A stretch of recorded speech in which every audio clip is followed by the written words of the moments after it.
All right, so I'm going to try to close out or nearly close out our. Oh, sorry, Sebastian, hold on. Get you sit there. Okay.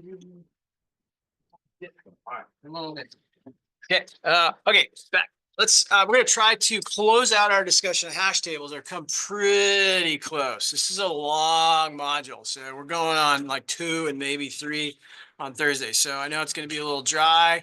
Stay with me as much as you can. But this is kind of a cool technology strategy, this open addressing thing and probing. So you can kind of think of it as how to win at musical chairs, kind of to simplify the concept a little bit. We'll take you through that step by step. Quick reminders. So we have the big symbol table, homework due on Tuesday with doubly linked lists. So don't let that one slip away from you. That one can be a little tricky, especially if you get a bug. If you get a bad pointer, that can take extra time to find. So just give yourself a little bit of time. Don't save that one till the last day. You also got a quiz, 25 questions. It's sort of like grill, some plug and chug stuff. We'll get you all the information you need today, pretty much to be able to do that.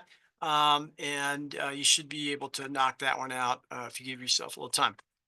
Today we got a lab, random probing. Even though the word random is in there, it should be deterministic if you implement it correctly.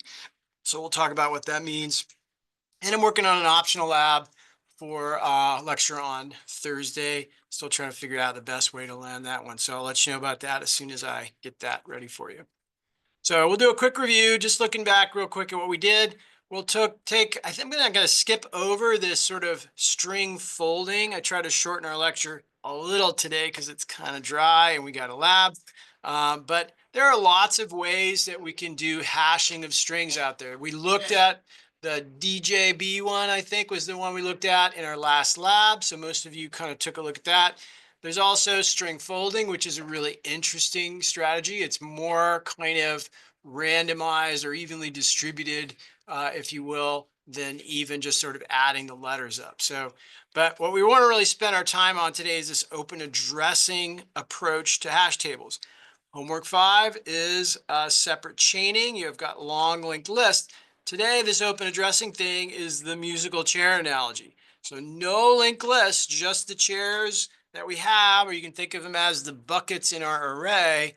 And so whenever we have a hash table in this scenario that has keys already hashed into it, so here we see we have like a couple words, we got a couple empty chairs. If I try to put a new word in there and it ends up hashing to the exact same location, right? That, of course, is our collision. So what are we going to do since we don't have linked lists like in homework 5? So in open addressing strategy, we go looking, just like you would sort of search to the right until you find an open chair, and then you would sit down, right? But with open addressing, you apply that same strategy kind of in a sense every day you come to class. You find someone sitting in your chair again, and you follow the exact same algorithm searching to the right until you find that open chair, right? So that is what open addressing is, and it utilizes this idea of probing, which is kind of like, hey, what is my strategy for finding the next available seat? And we'll see that there are like really big advantages of that, and then there are some problems that we'll get into. But we'll look at the probing functions. And again, the idea that these things are deterministic means we kind of need that answer to always end up being the same. You've come back tomorrow, the next day, next month. We need to have some set of rules and we know we'll get to that same location. It's a little tricky, and some of you are probably already going, wait a minute, like, well, what happens if somebody deletes a key, right? What is that going to do, right? And so you are right. There are some tricky aspects of that. We'll talk about that. But this idea of looking for that chair, musical chair, is going to the right. The simplest one is what we call linear probing. It's like skip one, skip one, skip one, skip one, right? But we could even like skip 2 or skip 3. And if we go off the end of the chairs, we just got to wrap around via our modulo and start over at the other side. And we'll see that that brings in all sorts of possible problems, but we'll also look for fixes of those. But that's probably the most relatable idea of probing. Quadratic probing is one where we apply another equation that's a little more kind of spread out. It's not as simplistic as just moving to the right, sort of jumps around a little bit more. And there's a lot of different crazy probing approaches. We'll just look at these three, sort of linear, quadratic, and double hashing. And then for our lab, you will get to implement our random probing. So that one will be for our lab today. And we'll look at a few ways mathematically and using prime numbers and some pretty crazy, lesser known math techniques for minimizing what we call cycles. Cycles happen when you there's still empty chairs, but you keep skipping over the empty ones accidentally, and you end up in an infinite loop going around and around and around again. So we got to figure out how to avoid all those problems. So all that again is under the category of open addressing. It's not using any linked lists. And of course, this is not what you're doing in homework 5. So we're just sort of introducing you to this kind of thing. So, quick look back. Our data structure that we're looking at, right, is a hash table. It's not a abstract data type. It's actually a data structure storing key value pairs in one of several ways. But the crucial part is we got to find that bucket. Now for today, once we find the bucket, we start probing. For your homework, once we find the bucket, we start sort of following our linked list. But the crucial part of this is just converting that key into a location and then storing everything one way or another and dealing with collisions if they happen to occur, okay? So you guys actually looked at doing the hash in lab, lab 18 last week, right? Lab 18, which did the DJB hash with that funny 33 number and stuff. So lots of things out there. Today we'll look at a little different approach to dealing with those collisions. So separate chaining, open addressing, again, open addressing, kind of like the musical chairs thing that involves probing for an open seat, okay? So when we insert or search, probably we're going to end up needing to do some kind of probing unless we're lucky, okay? So we looked at this data structure. I think everybody's kind of seen this. So this is our homework 5 doubly linked list data structure. So hopefully that's not shocking. Remember that essentially there's no head variable because position 0 of the hash table is the head pointer for the linked list that goes with that bucket position 0, okay? So many of you are going to be a little confused about how do I assign a pointer to the array? Well, you just say, hash table square bracket 2, right? That's the head pointer for the bucket for position 2. So we'll probably remind you of that again on Thursday, just in case. We talked about that last time. Now, lots of kinds of hashing we mentioned. So we are taking some word or string, hashing it into a number. There are other kinds of hashing like Bitcoin mining, where we're converting an entire document into a small digest or kind of a phrase, if you will, right? But ours is one where we're crunching this thing all the way down into an integer value, okay? And there's lots of methods. There's summing up the characters. There's this thing called folding, which we probably won't really look at, but you're welcome to look it up. And then there's also the DJB one we looked at in our lab from last week. So all these things, totally fine ways to finally convert some crazy long string down into a number. And then, of course, modulo it, right? So it gets down into our table size. So here, of course, M represents how many positions we have available for our hash table, okay? We said also, and many of you answered this question in your lab for last week when you told me what your words were that collided, and then you said what was the table size that caused that collision. You also kind of did a little research into whether those things were spread out and how they spread out based on the changing of the keys. Every hash function has a little slightly different behavior. What we want to have is something that's a little bit more like the top, of course, than getting that bunching down below. And that depends on a lot of factors, but we investigated a few solutions for that. So that leads us to our topic for today. We're going to talk about primarily how do we deal with collisions, because we know how to hash into our hash table already. So with open addressing, it's just like, hey, how do we do that musical chairs thing, right? So we're looking for the next available thing not sort of searching many things inside of the bucket, right? So one last time, just kind of separating those two concepts. Now, yeah, we'll come back. There's alternative names for open addressing. I think open addressing is kind of the most reasonable one, right?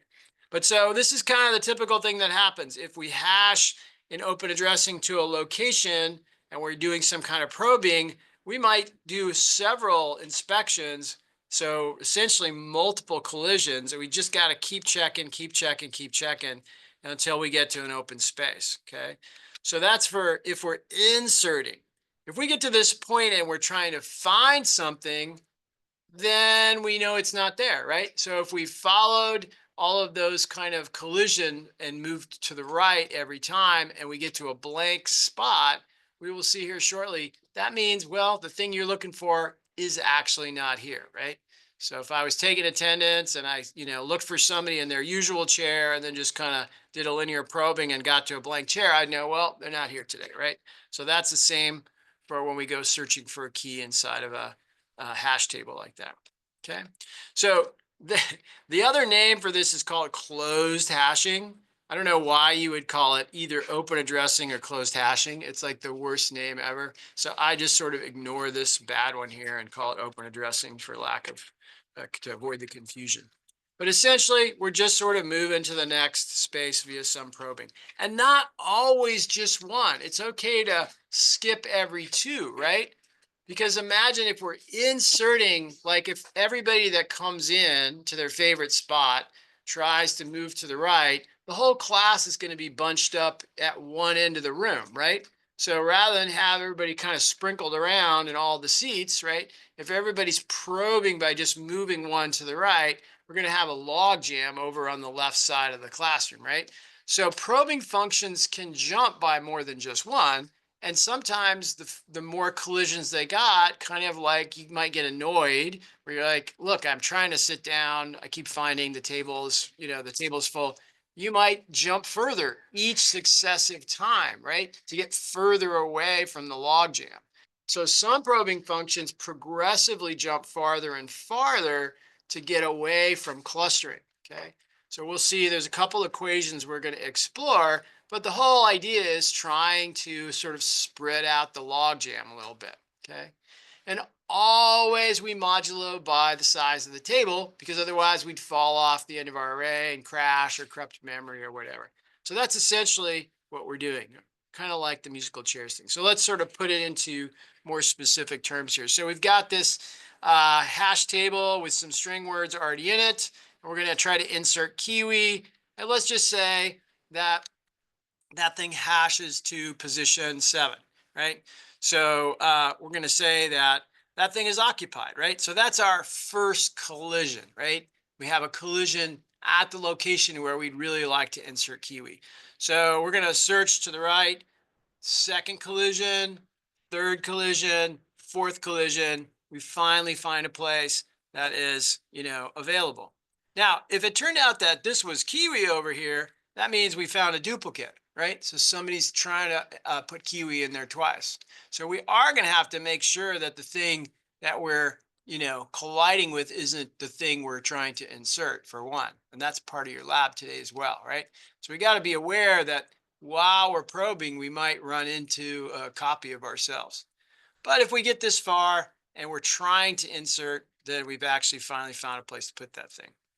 So next time we go looking for Kiwi, we're going to have to probe exactly the same way. So we're going to have to hash Kiwi to 7, and then we're going to have to go looking for Kiwi basically until we get to an empty spot, right? If we get to an empty spot and we haven't found Kiwi, then that means Kiwi is not there, okay? So our probing is deterministic as long as nobody deletes any keys that were already there, okay? So that's the really big caveat right now, is if somebody were to delete a key and create a brand new gap, like get rid of Apple, then we might never actually find Kiwi.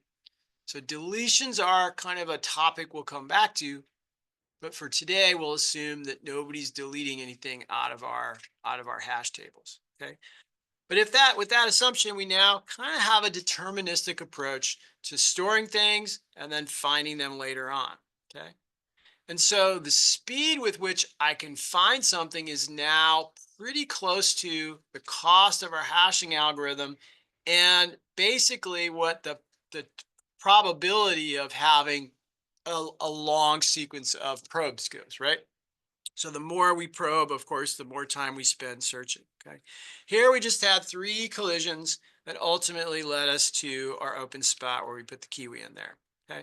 So when we write our probe function, one of the variables we have to send to the probe function is how many collisions so far. So here I've sort of indicated X as being the number of collisions. And the equation that we're going to use to decide how far to the right we're going to move is really just going to be based on X. So we'll see in a second, these are pretty, fundamental basic math or sort of graphics equations. So it's nothing that should really look shocking to you, right? But there's our collisions. And then we finally found our open space. So our hash location is the original hash location plus the offset that we get by passing in a value of X, like 1, 2, or 3. So the final time we pass in X, we get a location that is the offset, right? +1, +2, +3, offset from our original hash location. So we're always probing, and sort of offsetting from our favorite chair in class, right? So a hash location is our favorite chair. And the probe is like, how many X's did we have to go? 1, 2, 3, 4. So any questions on that part so far? It's kind of crazy that this strategy works, but it, for the most part, works. Okay. So let's take a look at finding that thing, right? Just to show you that it works. So we go there. Is that kiwi? No. Okay. Is that kiwi? Is that kiwi? Is that kiwi? Yes, that's kiwi, right? So we found kiwi by probing in the same way that we did when we inserted it the first time. So a little bit of a cost due to the probing thing, okay? So you can kind of get a sense that if these things are sprinkled around kind of uniformly and not bunched together, we kind of save our space lots of gaps where we can insert future keys, right? Which is a good thing because that means our probing doesn't have to go very far before we find a gap where we can sit down or insert the key, okay? So hitting an empty space when we're searching for something pretty much tells us we've gone too far, right? So if I start searching for something and I go too far, well, here I found it, right? So I know I found it.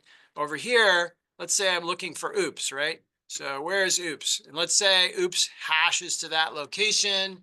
Well, orange is not oops. So I can't quit. I got to keep looking, right? So that's not oops. That's not oops.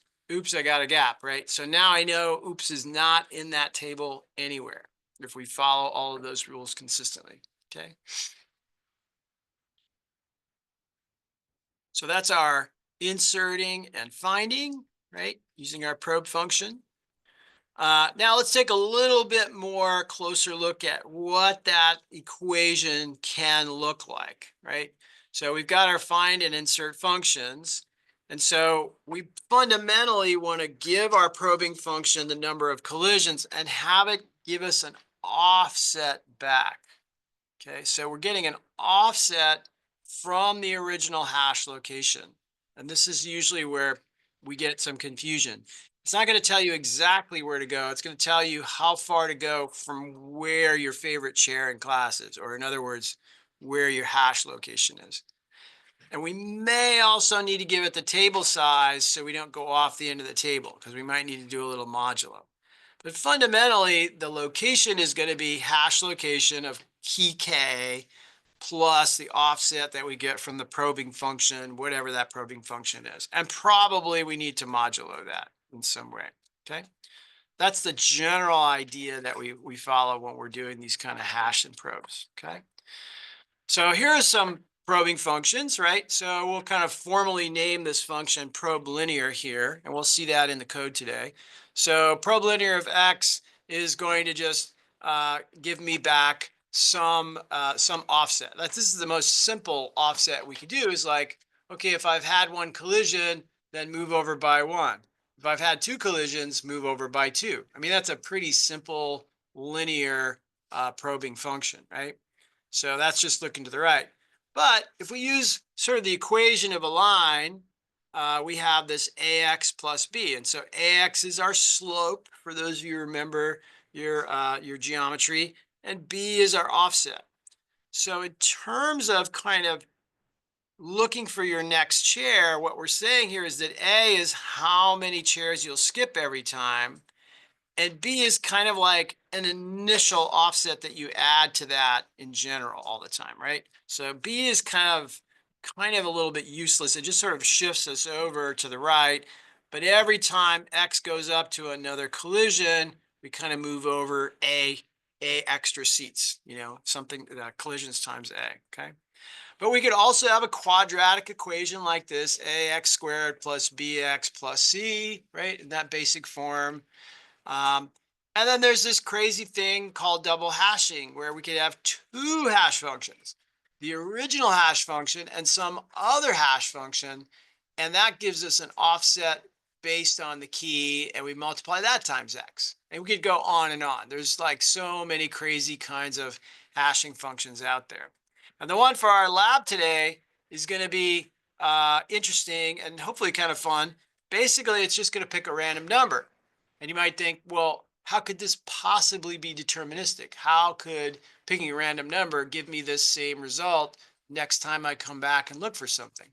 Well, we're going to utilize our seeding of the random number generator by the hashed key so that we get a deterministic, somewhat random but deterministic result, right? Which is actually a very clean and clever way to implement a probing function, right? Especially if we've got a really good random number generator that gives us uniformly distributed random values, right? So that's going to be, again, that'll be our lab today. We'll give you a little bit of background on that, okay? But always we're going to pass in the number of collisions. The only exception for our probe random is we don't really need to do that. And that relates to the behavior of the rand function. So we'll come back to that one at the end when we get ready for the lab. But generally speaking, you can see we're going to pass in X. And sometimes we're going to pass in the table size just to help out our debugging process a little bit, okay?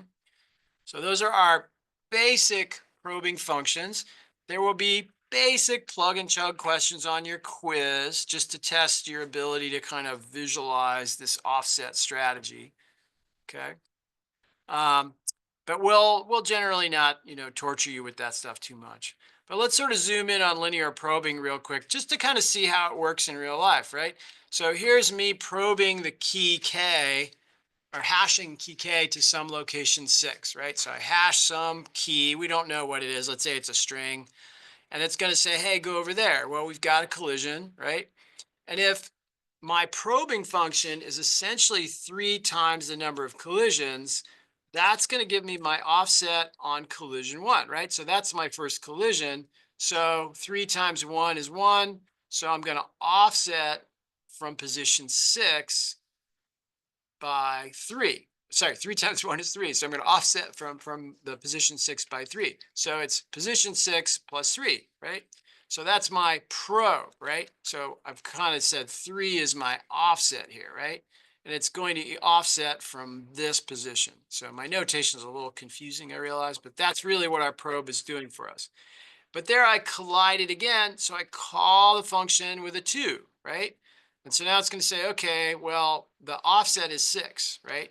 Because it's 3 times 2, so that's our 6. So we're always adding that to the base position there, right? Okay, so this isn't really equal 3, so apologies. This is really 6 plus 3 and 6 plus 6, right? So we can just keep going. We just keep increasing the number. And once we go beyond the end, the modulo is going to wrap us around to 0, okay? So here our 3x is kind of having some bad luck until it finally gets to position 3. And now we can store that thing, okay? So we finally, after a number of probes, actually find a place, okay? And that's not bad. That's probably pretty typical. 3 or 4 probes is actually not bad performance for that, okay? So again, sorry for the notation. It really should be 6 plus 3, 6 plus 6, 6 plus 9, 6 plus 12, because we're offsetting from the original HK position 6. Come back and clean that up, okay? So keep that in mind. This is sort of our just general idea. You can sort of, if you want to think about this a little bit, you're probably tired of thinking about stuff like this, but you know, the plus B part here really is just shifting that thing up and down, right? So 7, 8, right? Or 2, back down again. It's not really, if this is our number of collisions, the offset is growing. So this is how much we're jumping each time we get a higher value, a higher collision count. And this plus B is just kind of the initial offset. Really not that important for what we want to actually do. So very often we just sort of throw away the B and just really think about what the slope is, what that A value is in that particular case. So there, the A value is 5, okay? And we can kind of see that the steeper that A value is, the further we're jumping, right? Every time we need to get around some collision, we're just jumping that much further. We're always pretty much jumping the same amount. And the plus 2 or the plus B part, not so important, okay? So the only thing we want to avoid is choosing a slope that is exactly the same as the size of our table. Anybody want to guess what happens if we do that? If we add, like, if I got 8 chairs in the room and I, come to my favorite spot is full and I offset by 8. Guesses, anybody? So you're going to kind of wrap back around to the same chair, right? Because of your modulo, and it's of course still full, right? And then you add 8 and you wrap around again, you wrap around again. You just get stuck in an infinite loop. So yeah, so this is what we call cycling, right? And so if the slope is essentially the same as M, and we kind of throw away that B, or even if we keep the B in there, right? At some point, we're just going around in circles. And so one of the problems we have with open addressing is very easily falling into an infinite loop when we're cycling. We need some strategy for, like, kind of going, okay, I know I'm stuck in a loop. I got to do something. Yes. You have to make sure it's like co-prime with the size of the. You studied ahead of time.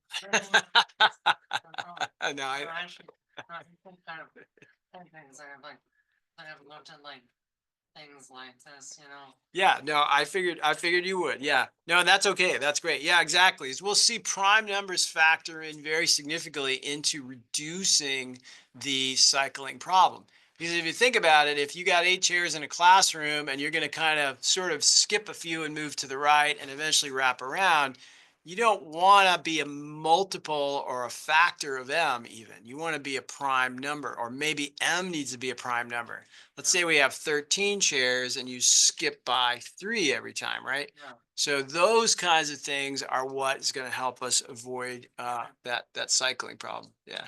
I was thinking it's just co-prime, Yes, they could be. Yes, they can be co-prime, right? They don't have to both actually be prime numbers. So, but just sort of at the base level. So to give you a sense of what's kind of coming at you in terms of quizzes and the final exam in any case, it's just like, hey, here's a hashing function. It's 3x, right?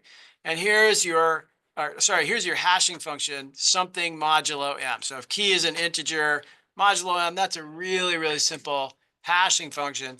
And our offset for probing is just going to be 3 times the number of collisions. So it's just saying, hey, what's the final position of this key 4? So 4 modulo 8, right? That's going to be 4, right? And so we're going to go 0, 1, 0, 1, 2, 3, 4. The 9 occupies the 4 slot. So that's my collision 1. So I'm going to offset by 3 times 1. So 1, 2, 3, right? So I was here. So 1, 2, 3 should take me to position 0, 1, 2, 3, 4, 5, 6, 7. Is that right? No, I think I missed something here. 3x. So 4 modulo 8 is going to be 4, right? So we still have a remainder of 4. 0, 1, 2, 3, 4. Yeah. And then we offset by 1, 2, 3. I'm missing something here, right? There's my 4, right? Probe 3. Okay. Modulo Yeah, modulate, right, exactly, right, there we go. So there's our 3. Oh, right, that's right, we're filled at position 12, so we got to probe again. That's where I made my mistake. So probe, we're passing in x equals 2 collisions so far. So now we offset by 6, right? And that's going to take us all the way around to position 2. And then we just kind of keep playing that game until we find an open spot, right? So we finally get an open slot on our 3rd collision, and that's where that thing's going to go. So the answer to this question would be position 5, right? So I got myself turned around there, right? So that would be the correct position. So we just want to kind of get comfortable with that. You'll have, multiple tries on your quiz and your Quizlet as well. So you can kind of see I got a Quizlet down here with a few practice problems just to get you sort of comfortable with that, okay? But let's try to do this in code real quick. So just kind of search for the to-dos and choose a function of the type ax plus b, right? So just pick whatever slope you want and then call your function from inside of main. So look at how we're actually computing that offset. So there's a bit of initial code here, but this is a good warm up for your lab because it's really the same kind of structure.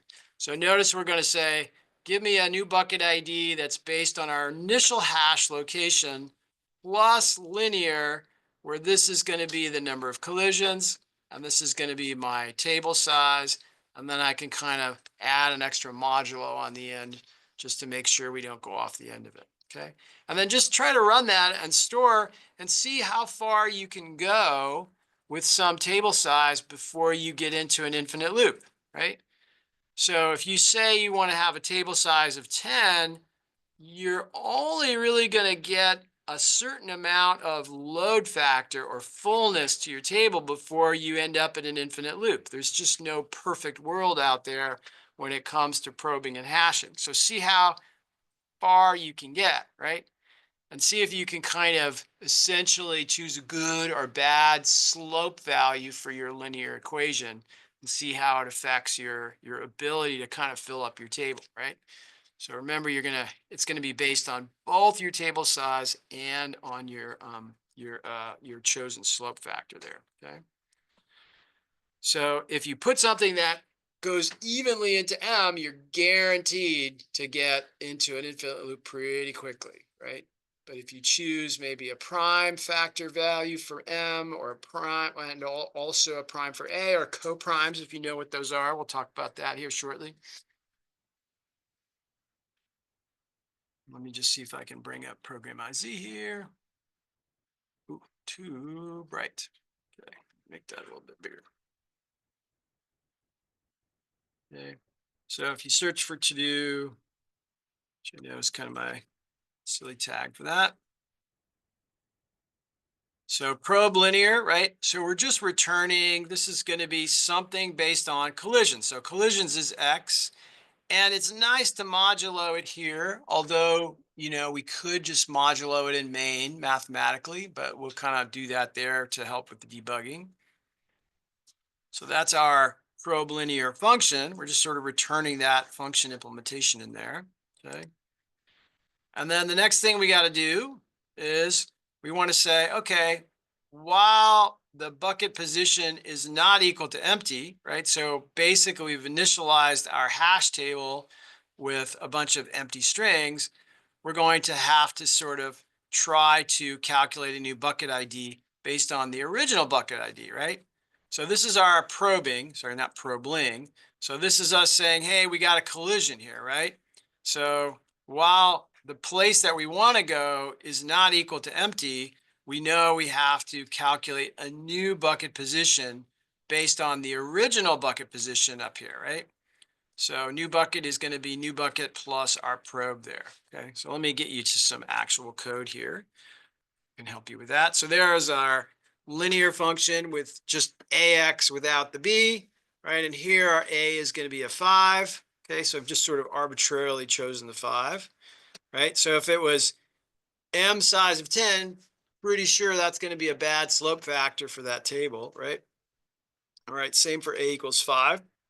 So those things will help you explore kind of that infinite loop that you'll get into. And here's kind of a pullback of the code, right? So we have our bucket ID. We're going to store it in this sort of initial guess for a new bucket ID with our collisions equal 1, right? Because we've detected a collision up here in Maine.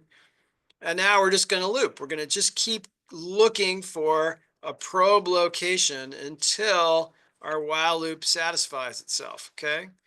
And we'll count the collisions, and this is really just for in class. We wouldn't really do this in the real world, but we're saying, hey, if you've probed for more than 1,000 times here, then probably we're in an infinite loop, right? So we're going to be dealing with small enough tables here that that's our safety valve, right? Out in the real world, you really wouldn't want to do that, right? We need, you know, a more clever way to avoid wasting, you know, 1,000 attempts to find something, right? Unless we're really dealing with a really, really huge table, which could also be the case, right? But that's the basic structure of our probe, right? As soon as we enter this section here, we know we've got to do some probing, and we just kind of keep going in this while loop until we find a new bucket location that's not full with something, right? So in other words, something that is equal to empty, okay? So that's kind of our simplest probing. You could probably rewrite that main section a few different ways, but essentially, you know, that's us kind of, you know, doing the infinite loop thing, right? You can see we clearly have empty chairs here, but we unfortunately chose slope for that linear probe. That is worst case scenario, right? So we're always going to end up kind of back in the same place. And you can kind of see that even if I had a +1 over there, right? 4x + 1, eventually I'm going to end up getting back into a cycling thing anyway, right? So it's never really a guarantee when we have a badly chosen slope on that thing, okay? And our load factor is quite low. So that's a really bad hash kind of, it's not been tuned very well for that particular table size, okay? So we'll look at ways of fixing that. So here's, you know, maybe a little better visualization of it, right? So this is maybe not so obvious. And there can be some questions like this on the quiz where it's like, hey, where is that thing going to end up being hashed to? Or will you end up in an infinite loop, right? So here we offset by 3, then we offset by 6, then we offset by 9, right? Using our 3 times the number of collisions, then we offset by 12. And now we're back to 15. And it's not terribly obvious, but we are in an infinite loop, right? Because we're just going to repeat the same pattern over and over and over and over again. And we haven't really filled up our table very well, okay? So sometimes it's not super obvious until you kind of pencil out a few of these probes to figure out you're stuck. And if this was a table with like 500,000 entries, it's going to be obviously really hard for somebody to sit down and do that. So we want to be able to look at the math for these things and avoid the problem. So if it wasn't already obvious, right? So this modulo ends up treating our math a bit like a wheel, right? So collision at location 3, and every time we probe, eventually, obviously, we come back around to that same location, and that's where, you know, we're stuck in the infinite loop, okay? So the solution, as was referenced, is find the you know, value of A for which the greatest common denominator of both A and M is a 1. Okay, so greatest common denominator, you know, we can find via a variety of techniques, but basically what we're saying there is that those things are relative primes or coprimes. So you got to know what your kind of table size is before you can choose A, okay? So your slope on your linear probe needs to adjust itself kind of dynamically if your table size is going to be allowed to grow. So if you think back a ways to us sort of doubling our table size, that's going to change M, right? So if at some point we fill up our hash table, not only do we need to double the hash table or grow it in some way, but we're going to have to change A, and that has a knock-on effect of requiring we rehash everything in the table, because a different A means that the old hash locations are no longer deterministic, okay? So anytime we have to grow our table with an open addressing algorithm, we have a bigger cost to deal with. We got to double the table size or at least grow it. And then we got to rehash everything. Okay. So this is one reason why maybe this open addressing thing isn't great for tables that are growing very aggressively. It might be better for a more of a stable table where you need to look up something very quickly. Okay. So just real quick, the relative primes thing, and this is just kind of on the side, right? If the greatest common denominator of these things is 10, right? So, 10, 10 and 10, 10 goes into 10 and 10 goes into 20, right? So that's the greatest common denominator. It's not 1, so those are not relative primes, right? So 13 and 16, of course, are relative primes, right? So the greatest common denominator they both have is 1. And you could, of course, choose any two primes if you wanted to. You could say your table size has to be prime and your slope for your function has to be prime as well. So that's a surefire way to sort of minimize your cycling, okay? But at some point, even if we choose our slope properly, our table is going to get so full that it's inevitable. We're going to end up cycling, right? But here's an ideal situation, right? Believe it or not, right? So we've got a prime 2, right? And a table size 15. So they are coprimes, right? So their largest common denominator is 1. And we get a pretty good behavior, right? So if you look at all these probes and we just sort of look at where each collision lands us, we actually go around and it's not looking too hopeful, right? But it turns out that eventually we land on the open slot, okay? So well-chosen slope factor for our linear actually gives us kind of the best we can have. Now, after that point, we're kind of stuck. And so one of the other questions we got to be asking ourselves is, what's my load factor, right? Do I want to roll the dice again, or is it time to actually, grow my table and rehash everything? So typically, you choose a limiting load factor based on the kind of probing function you're using. So maybe in this case, we would really only work up until our load factor was 50%. And then we say, the probability is getting a little dangerous. I really don't want to end up in an infinite loop. So I'm going to take this opportunity to rehash everything, grow my table, and reduce that chance, right? And then, of course, adjust the slope on my linear probe again. Okay. So all of these little tuning knobs that we got to do is usually the thing that people find annoying. But if you think about it, we're not searching any linked lists. We don't take any extra memory for all the pointers. We just have these very simple equations that are very quick to calculate, just quick offsets in an array. And generally speaking, that's not a very big cost, okay? So now, if you're interested in finding the greatest common denominator, which is certainly not on any test, this little recursive function is pretty cool, right? So I won't go into this in great detail, but all we're really going to do is take the slope and the table size, and every time we do a recursion, we just sort of move the table size to here, and then pass in a modulo m as our second argument. Okay? And we just keep going until m ends up being 0. So it's a pretty slick little function. And if it returns a value, right, that is 1, then we know that the greatest common denominator is 1, and these two things are coprimes, right? So since GDC here is not, GCD is not equal to 1, then 69 and 51 are not relative primes, they're not coprimes, okay? But a nice, fun little recursive function to calculate that. Not on any test, you don't have to worry about it, but some people might be interested in that, right? Here's just another look at it for, another couple of numbers, right? 121 and 74.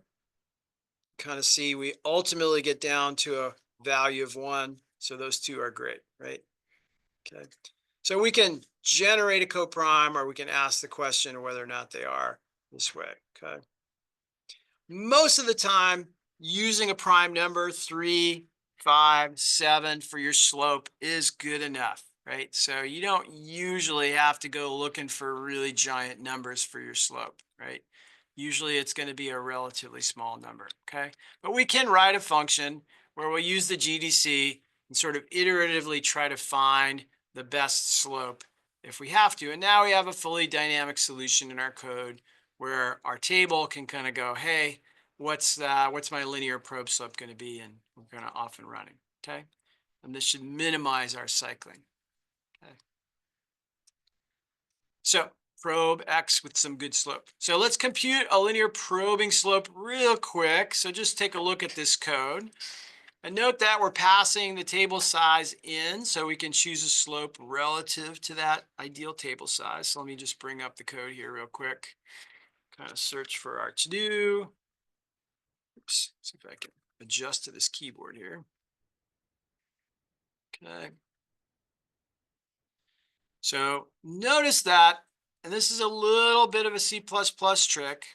So apologies for doing this to everybody who's not so into C++. But when we create a static variable inside of a function, basically it's going to remember the value that we give it, okay? So if I was to put a function call in here, it's going to set our slope value when the program wakes up by calling the function one time, and it will never do it again after we make additional calls to the function, which is a really tricky way to set your initial value for A based on a function call, right? So you can kind of put your function call in there, right? Okay, so that's going to calculate our slope for us, okay? So inside of our solution then, we can kind of just, run it until we actually fill this thing up, right? So there's our calling the relative prime, setting the slope one time, and now we're just off and running doing our probe linear. Okay. So you should be able to get a pretty good or pretty high load factor, but you might find it instructional to practice with that a little bit to see how high you can push it before you actually end up kind of cycling. You should find it's usually about 50% loaded before something like that starts becoming more common.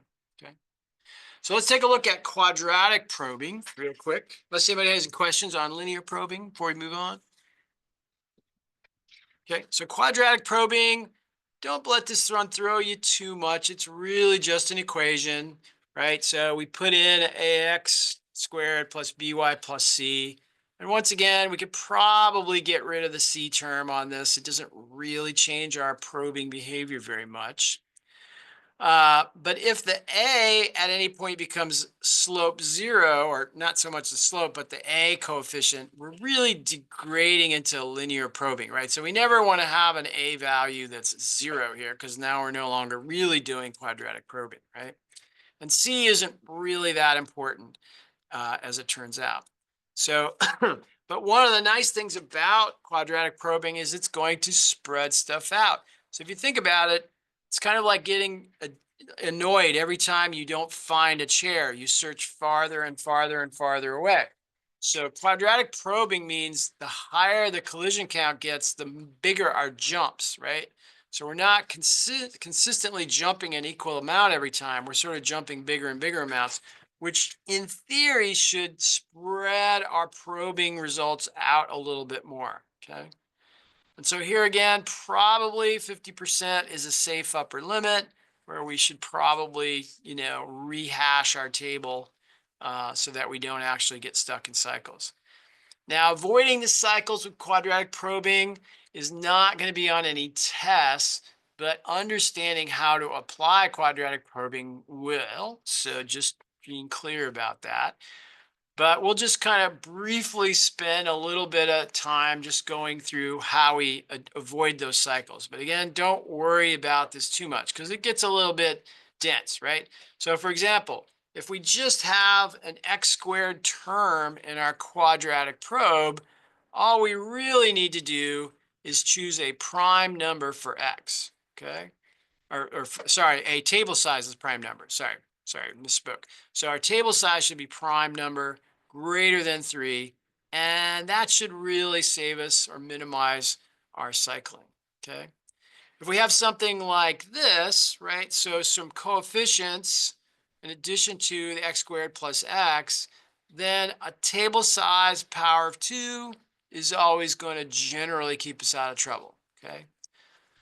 So believe it or not, people spend lots and lots of PhD time researching these, and that's a good thing, right? So there's a lot of kind of interesting equations we could use, and then their corresponding techniques. So for example, this bizarre one here, I'll show you a graph of what this looks like. This is an alternating quadratic function, not something you see very often. But if your table size is a prime number m, where, and we'll talk about this briefly, m is congruent to 3 mod 4, right? That's specific to this equation, then hey, we can minimize cycling, right? So this is not something that we're going to delve into deeply in this class, but it is important to realize that the tuning really goes with the particular equation that you choose, okay? So don't worry about too much about stopping the cycling. Just sort of make sure you understand how to apply the equation. But here's this wacky equation, right? So this is an alternating -1. It alternates between positive and negative, which means our squared term grows, but it alternates up and down every time.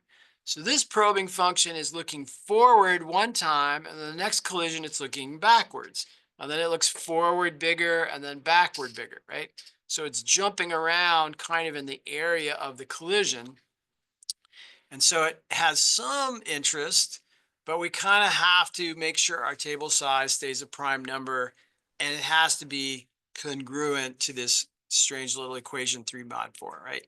So don't worry about memorizing that. All that's really saying is that if m minus 3 modulo 4 is an integer, then that's good, right? That's an m that we can actually use for that particular equation, okay? So somewhat obscure, but it just uses this mathematical concept called congruence to find to test our value m. So we won't be putting that on any tests. You don't have to worry about that, but you'll find that if you kind of look for it. So here's just a quick mapping of our quadratic probing. Okay, so we hash to location 6, and let's say we have a collision there. So we just plug in the value of x to our probing, right? And our probing function is going to be x squared plus x over 2. So we're going to use method 2 here, okay? And so each time we probe, x goes up. We put it into the equation, calculate the offset, right? And you can kind of see our jumps getting bigger and bigger, okay?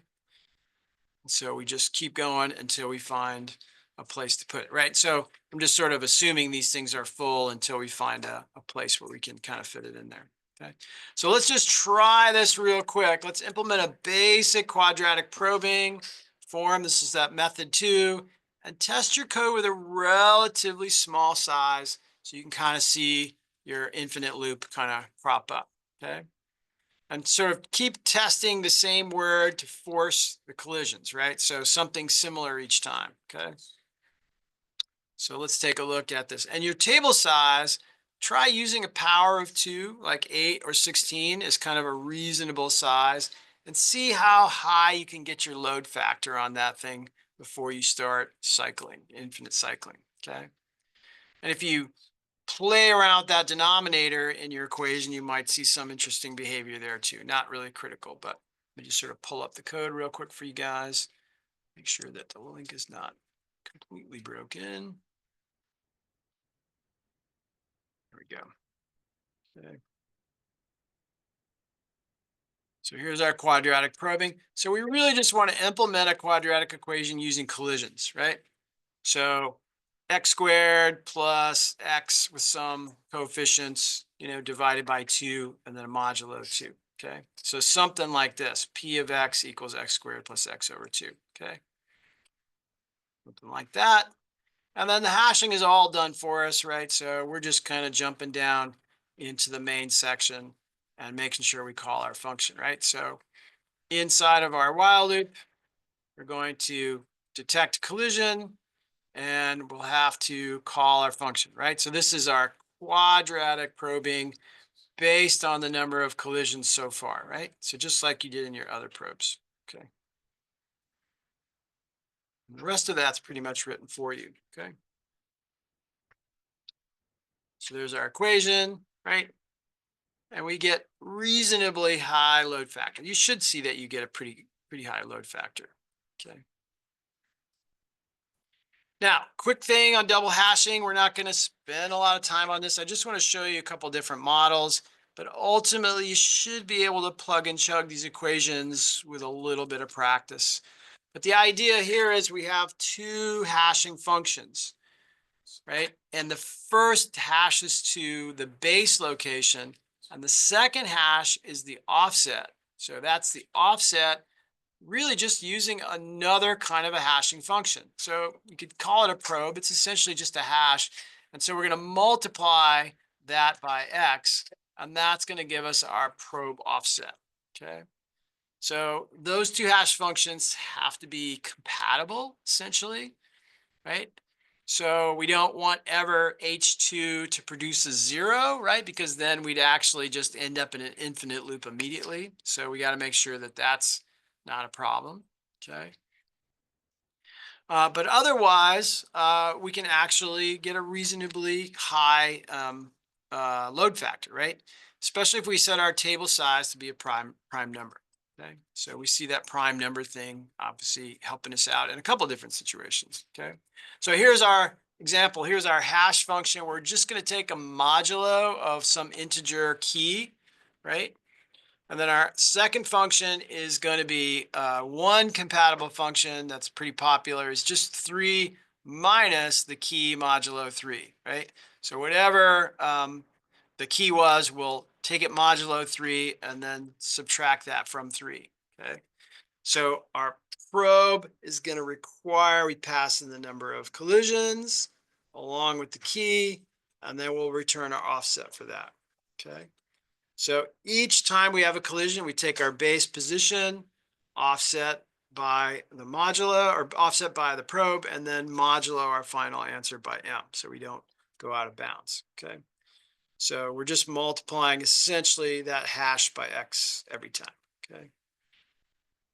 So let's just take you through this one so you can kind of see, but we won't, again, I won't expect anybody to memorize this. But let's say we've got this table here.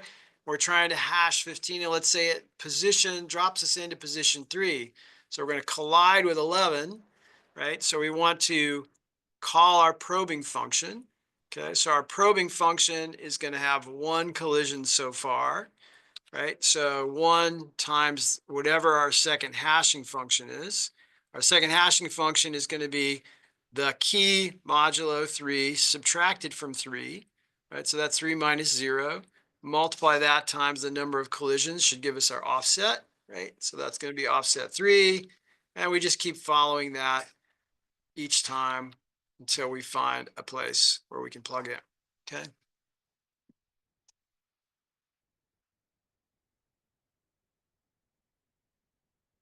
And that's our kind of quadratic probing. So stepping way back from this stuff and kind of wrapping up, and I think we'll get you out of here a little on the early side. If we were to take 1,000 words, right, with linear probing, right, and just sort of keep track of how many collisions did we have and what was our kind of final load factor, right? So in this particular case, we have this table size that I chose specifically to maximize performance with my linear probing. And I got in, you can see each of one of these is effectively a key. You can kind of see where the gaps are, but we've got about 1,000 dots here, right? Basically all spread out across this page here. I just sort of kind of, hit the line return. There's quadratic probing. Okay, so there's 1,000 words, right? Still kind of going until we get to a load factor of about 66%. So that's getting pretty high. There's the linear again, right? 748 collisions, 668 collisions. Kind of lower number of collisions than what we saw with our linear probing, but still about the same results. And you can kind of see there's gaps that kind of come out of that by popping those words in there. And those are probably words from the dictionary library that I have. Here's our double hashing. So I'll kind of toggle back and forth. You can kind of see, here's our quadratic. Here's our double hashing. Not a lot of difference, but still we ran it up to about 66% load factor. Okay. 1,500 buckets in that case. And here's a lot more words, 1,700 words. Ran this one up to 71%. Notice we had about 2,500 collisions in that case. Okay, so a good deal more collisions there. Okay. But this is the name of the game with hash tables, right? You got to tune that stuff and always be aware of your table size and rehash. That's kind of, that's the extra work that has to go into that. Okay. So I'll leave you with that. Let's just kind of summarize what we want to do for Lab 19. So Lab 19 is pretty similar to the code you looked at in class today, but it takes advantage of a unique behavior that we should all kind of understand about random number generators, which is that when we set the seed for a random number generator, the next number that we get from the rand function is highly predictable, right? So if my seed was kind of in some sense my name Jeff, right? So let's say I was trying to use my key as the seed, then the first time I call random, it's going to be relative to that seed. So it's kind of like an offset, if you will, because I used the SRAND to initialize my random generator specifically to the key I'm trying to hash. So this allows us to just call rand over and over and over again, and it's going to happen randomly around the table. Okay, that's how our random number generator works. The seed starts at a particular starting point in the random numbers, and then the rand function just hops randomly around. That's essentially a probe, and although it seems like it's random, it's actually very deterministic if we use our seed on the actual key that we had the collision on. So this is a really slick way without really passing anything other than our table size into our probing function to actually just use random over and over and over again. Okay, so very little coding on this one, but the key thing is we want you to avoid collisions, or avoid duplicates. So one of the things we want you to be able to do inside of this is look at that code and figure out how to prevent duplicate keys from going into that table. Okay. So that's kind of the first thing you want to do is in main, find the places where you need to check and see whether a key is already in the table, and then just sort of refuse to put something in there, right? If you encounter a duplicate, just kind of move on, right? Don't put the key in there again more than once, right? Same with when you're probing. If you encounter a collision and you're probing and you find a duplicate key, just ignore it, right? Just give up, okay? So make sure you kind of help yourself by printing a little message when you do find that duplicate, because I guarantee you'll find those duplicates. But otherwise, when you find a collision and it's not a duplicate, just seed the random number generator using the bucket location from the hashed key, right? So that's going to be how you set the random number generator every time you find that collision. Like that, right? So SRAN, whatever your bucket is that you're currently looking at that caused the collision. And then your probing function really just has to return the random value, right? Rand modulo M, okay? And you should find that it's actually pretty straightforward. And so your submission questions, hopefully these are like, we've kind of said it out loud, right? So, this is kind of, oh yeah, two words, real or fake, that result in a collision, right? And probing. So give me the table size again like last time. So it's really similar to last time, right? But just see if you can find two words that collide. And then tell me if you think your hash is deterministic. If you do it right, it should be deterministic. If you don't do it right, it may still work, but you might not get the same results every time. So make sure you test for that, okay? And duplicates should never really be possible. So that's kind of the recipe for getting it all together right. So, and that's all we have, right? So really only about maybe 5-6 lines of well-placed code. You should be able to knock that one out relatively easily, assuming all this stuff kind of makes sense, okay? And that's all we have. Unless anybody has any questions. Okay. All right. Well, we'll call that a wrap and I'll hang out. But otherwise, we'll see you on Thursday. Everybody have a good week.